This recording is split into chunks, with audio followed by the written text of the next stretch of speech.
All right. So I wasn't really planning to do this, but I got to show support for Andrew Yang. My Yang story starts all the way back in 2000, the first election I was able to vote. And I felt like the election got stolen from Al Gore.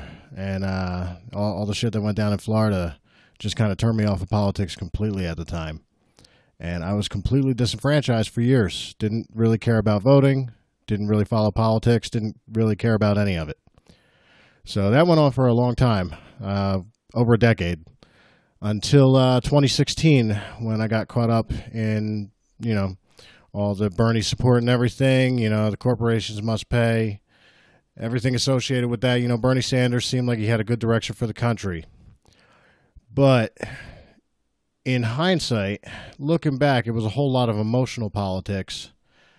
And it didn't really seem like there was a clear plan or policy on what Sanders even planned to do once he won.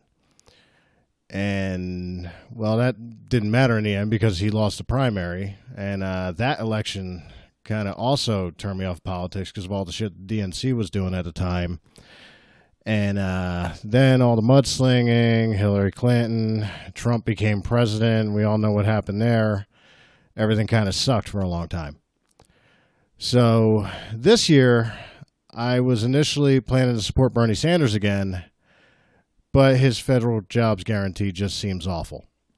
The whole idea behind it just seems ridiculous in ways I can barely even explain, and I don't want to go into because I don't want to spend an hour talking into this mic. But in a nutshell, I just don't think the federal jobs guarantee can reach enough Americans. I don't think it's going to help the people who actually need to be helped. And I don't think what amounts to a subsidized socialist jobs program is what America needs. It probably wasn't until maybe the last month that I found out about Andrew Yang.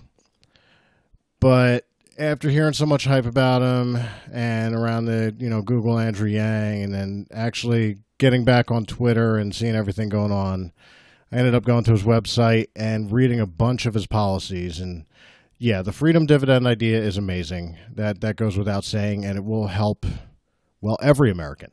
It's going to help everybody. And the VAT tax to pay for it, everything associated with it. I mean, his policies just make sense. And everything he's saying, when he's interviewed, he thinks about things before he speaks. He seems to speak honestly. He seems very driven. But most importantly of all, he is asking us to think, and he's asking us to consider things, and he is bringing people together from every walk of life and just doing everything he can to bring America together, to encourage togetherness, to encourage positivity. And I mean, besides the personality side of things, he just seems like a great dude. And his policies are on point. When I look at the other politicians that are running this year, I don't see anything of substance. But when it comes to Yang, it's nothing but substance. So I'm supporting Andrew Yang. That's my Yang story.